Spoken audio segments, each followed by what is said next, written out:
Bonjour, je suis Ghislaine d'Instant pour elle, conseillère conjugale et relationnelle. Aujourd'hui, avec cette vidéo que j'ai intitulée Dire ou ne pas dire, j'aimerais aider toutes les personnes qui sont dans l'infidélité à pouvoir se poser la question si elles doivent l'avouer ou non à leur partenaire. Donc peut-être que la première chose qui serait intéressante, c'est que vous vous posiez d'abord la question de vos motivations. Vous aviez juré ou vous aviez promis ou vous aviez dit de façon explicite à votre partenaire que vous lui seriez fidèle et voilà que non, vous êtes parti dans une liaison qui peut être tout à fait ponctuelle comme qui peut être de longue durée. Donc, à un moment donné, vous allez vous poser la question, est-ce que je dois lui dire, est-ce que je dois lui avouer ou pas? Donc, pour vous aider à réfléchir, la première question à vous poser, c'est pourquoi? Pourquoi j'ai cette liaison? Quelles sont mes motivations? Quels sont mes bénéfices? Qu'est-ce que j'y gagne?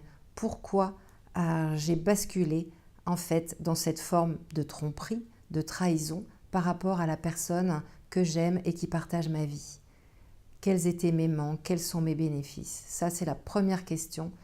Mes motivations, mes bénéfices.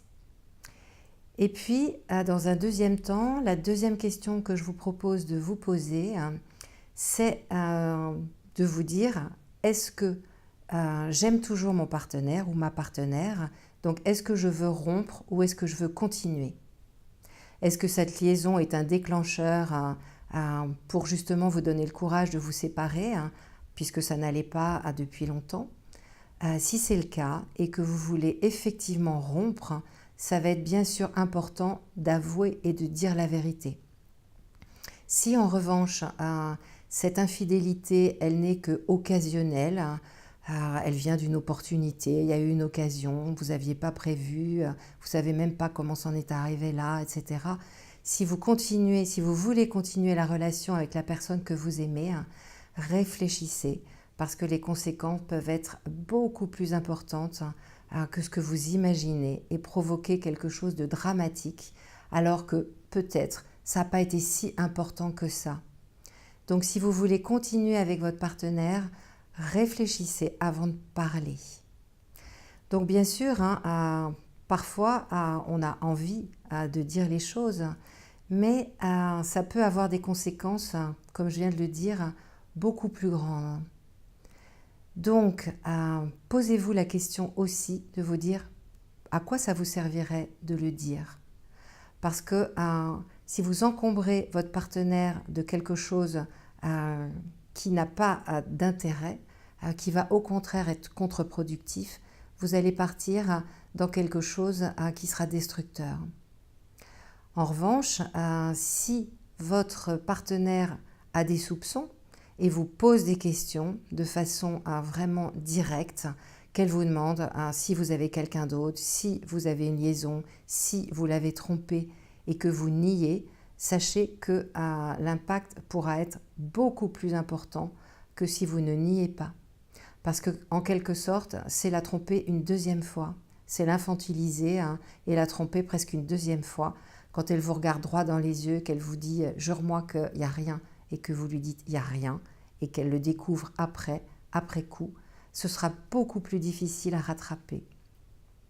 Donc voilà ce que je voulais simplement vous dire aujourd'hui, de vous poser la question, dire ou ne pas dire. D'abord, quelles sont vos motivations de cette infidélité, vos bénéfices? Est-ce que vous voulez rompre la relation, auquel cas il faut le dire, ou bien est-ce que vous ne voulez pas la rompre? Et dans ce cas-là, réfléchissez, parce que la façon dont vous allez le dire, le moment où vous allez le dire, va avoir un impact énorme sur la suite.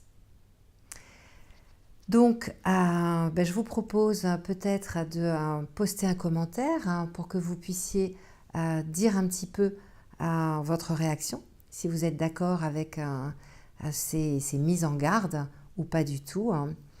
Vous pouvez aussi ensuite aller sur la vidéo suivante qui ira un petit peu plus loin puisqu'elle s'intitulera « Ne dites rien ». Vous pouvez aussi vous abonner à ma chaîne YouTube et si cette vidéo vous a plu, vous pouvez liker et la partager. Vous pouvez aussi aller sur mon site instantpourelle.com où vous pourrez avoir le détail de toutes ces vidéos sur papier et puis aller plus loin en lisant les articles que je vous ai préparés pour que vous soyez dans l'harmonie et non pas dans les conflits et dans les crises et donc pouvoir vous préparer. Je vous dis à bientôt.